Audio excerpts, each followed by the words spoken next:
है बाटल जाले बाबू हो खेत बटाता घर बटाता रुपया बटाता हई बीमारी देख लो। अरे घरे संगे बाटल जाले बाप महतारी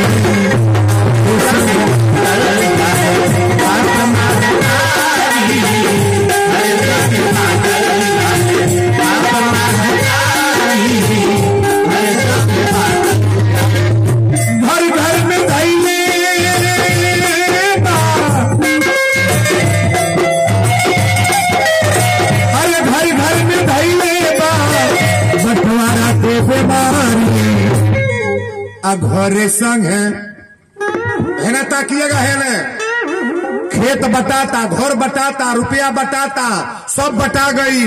पहला प्रश्न उठाता कि माई के करे में रोय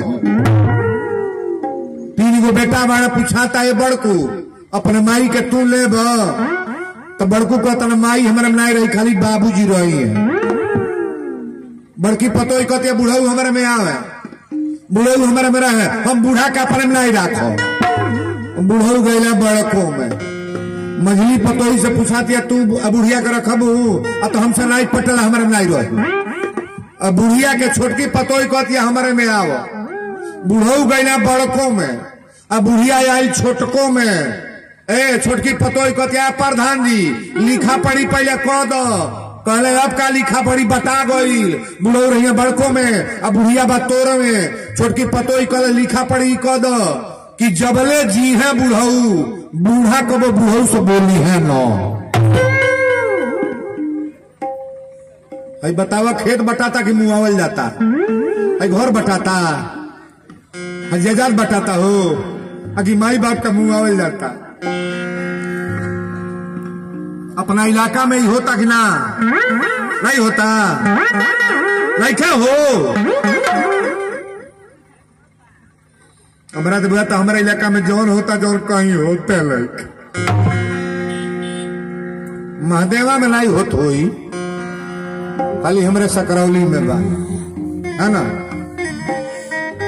घर घर के यही लेखा है हर परिवार में ये चल रहा है।